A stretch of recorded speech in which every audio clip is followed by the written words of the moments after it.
एल्फी सबसे पहले अंदर जाता है। एक दिन एल्फी, उसकी अम्मी और एनी रोज़ दुकान से वापस आ रहे थे।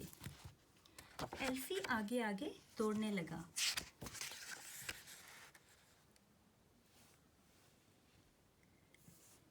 क्योंकि वो सबसे पहले घर पहुंचना चाहता था। वो गली के कोने से अपने गेट तक दौड़कर पहुंचा और फिर सीढ़ियों से ऊपर दरवाजे तक पहुंच गया। फिर वो सबसे आखिरी सीढ़ी पर बैठ गया और इंतज़ार करने लगा। मामा एनी रोज़ को उसकी प्रेम में धकेलती हुई शॉपिंग लिए आ गई थी। मैंने आपके साथ दौड़ लगाई और मैं सबसे पहले वापस पहुंच गया। देखें, एल्फी कहने लगा। एनी रोज़ को कोई परवाह नहीं थी। वो अपनी प्रेम में पीछे लगकर बैठी थी और अंगूठा चूस रही थी। मामा ने प्रेम की ब्रेक लगाई और एनी रोज़ को नीचे ही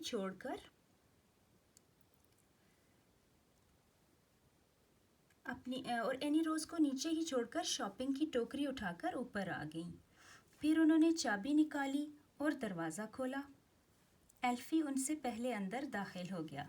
मैं जीत गया, वो चिल्लाया। मामा ने शॉपिंग की टोकरी हॉल में रखी और सीढ़ियों से नीचे चली गईं।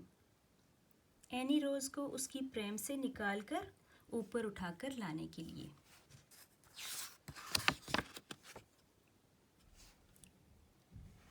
लेकिन उसी वक्त आपको पता है एल्फी ने क्या किया? उसने दरवाजे को जोर का धक्का दिया। बैंग! इस तरह। अब मामा दरवाजे के बाहर थीं, एनी रोज़ को उठाए हुए, और एल्फी शॉपिंग की टोकरी के साथ अंदर था और मामा की चाबी भी अंदर थी। दरवाज़ा खोलो एल्फी, मामा ने कहा।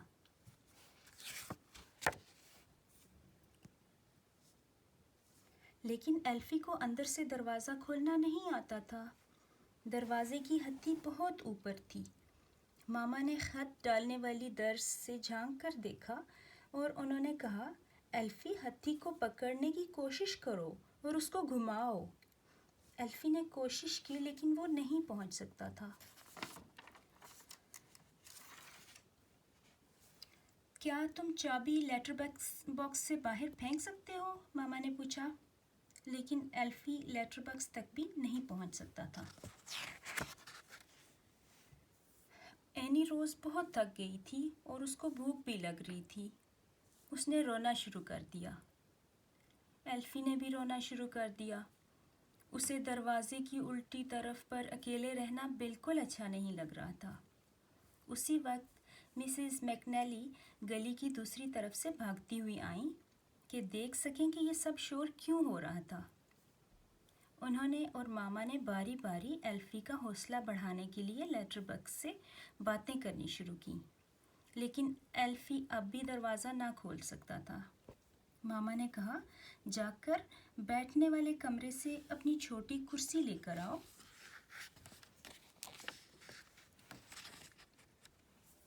फिर आप हत्ती तक पहुंच सकोगे। लेकिन एल्फी ने अपनी छोटी कुर्सी लाने की कोशिश नहीं की। उसने और ऊंचा ऊंचा रोना शुरू कर दिया और एनी रोज़ भी और ऊंचा ऊंचा रोने लगी। उधर मेरी मॉरिन है, मुझे यकीन है वो मदद कर सकेगी, मिसेस मैकनेली कहने लगी। मिसेस मैकनेली की मॉरिन बड़ी लड़की थी। वो भी आखिरी सीढ़ी तक आ गई और मामा और मिसेस मैकनेली के पास खड़ी हो गई। उसने कहा, शायद कोई खिड़की तोड़नी पड़ेगी, लेकिन मैं सीवरेज के पाइप से ऊपर जाने की कोशिश कर सकती हूँ अगर आप कहें तो।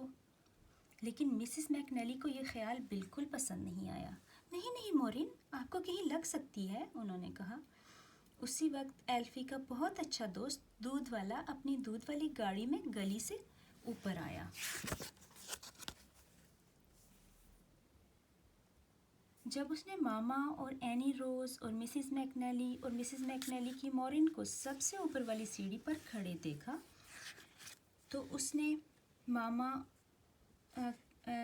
तो उसने दूध की गाड़ी रोक ली। क्या मसला है? उसने पूछा। उन्होंने बताया तो उसने कहा, फिक्र ना करो दोस्त, हम जल्द ही तुम्हें वहाँ से निकाल लेंगे। दूध वाले ने चीख कर कहा। लगता है ये ताला तोड़ना मुश्किल होगा,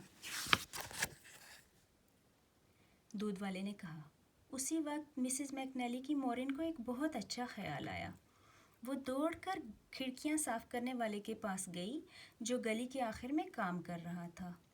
अगर वो अपनी सीढ़ी ले आता तो बाथरूम की खिड़की तक चढ़ा जा सकता था।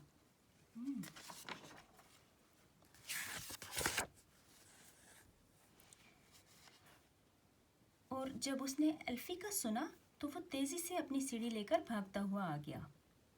फिर मामा और एनी रोज़ और मिसेस मैकनेली और मिसेस मैकनेली की मॉरिन और दूध वाला सबसे ऊपर वाली सीढ़ी पर खड़े हो गए और खिड़की साफ करने वाले को घर के साथ सीढ़ी लगाते हुए देखने लगे।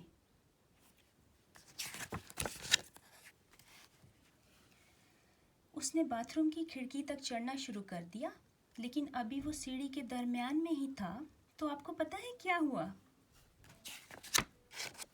दरवाज़ा अचानक से खुल गया और सामने एल्फी खड़ा था। वो दरवाजे की हत्ती तक पहुंचकर उससे घुमाने में आखिरकार कामयाब हो गया था। वो खुद से बहुत ज़्यादा खुश था। उसने पूरा दरवाज़ा खोला और एक तरफ होकर खड़ा हो गया और सबको अंदर आने दिया। फिर खिड़की साफ करने वाला नीचे उतरा और दूध वाला, मिसेस मैकनेली की मॉरिन और मिसेस मैकनेली और एनी रोज़ और मामा और एल्फी सब किचन में आ गए और सब ने मिलकर चाय पी।